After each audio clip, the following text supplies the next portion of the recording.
નમસ્કાર દર્શક મિત્રો, દિલોક સત્તા શોમાં આપનું સ્વાગત છે। બોલિવૂડમાંથી એક દુઃખદ સમાચાર સામે આવ્યા છે। ભારતીય પીઢ અભિનેતા અને ફિલ્મ દિગ્દર્શક તેમજ ખાસ કરીને તેમની દેશભક્તિની ફિલ્મો માટે જાણીતા ભારત કુમાર તરીકે પણ જાણીતા મનોજ કુમારનું 87 વર્ષની વયે દુનિયાને અલવિદા કહી દીધું છે।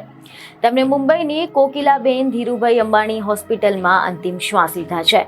મનોજ કુમાર છેલ્લા ઘણા સમયથી બીમાર હતા અને હવે પદ્મશ્રી મનોજ કુમારનું આજે એટલે શુક્રવારે વહેલી સવારે નિધન થયું છે।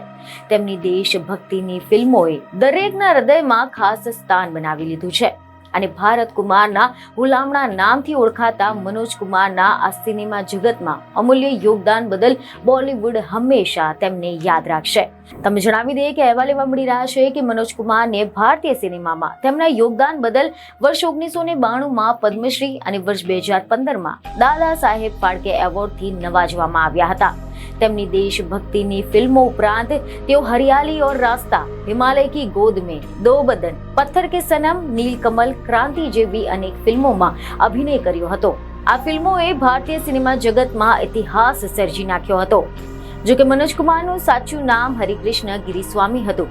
24 જુલાઈ 1937ના રોજ જન્મેલા મનોજ કુમાર દિલીપ કુમારને આદર્શ માનતા હતા અને મનોજ કુમારે તેમની ફિલ્મો દ્વારા દેશભક્તિ તેમજ સામાજિક ચેતનાને જીવંત કરી હતી અને આ જ કારણ છે કે તેમને દેશના દીકરા કહેવામાં આવે છે। ભારતીય સિનેમામાં તેમના યોગદાન માટે તેમને હંમેશા યાદ રાખવામાં આવશે। તેમના નિધનથી બોલિવૂડમાં શોકનો માહોલ છવાયેલો છે। અનેક સ્ટાર્સ સતત પોતાનો શોક વ્યક્ત કરી રહ્યા છે, તો આ સિવાય સોશિયલ મીડિયા પર ચાહકો પણ અશ્રુભીની આંખો સાથે વિદાય આપી રહ્યા છે। બીજને ખબરો સાથે ફરી મળીશું। ધન્યવાદ।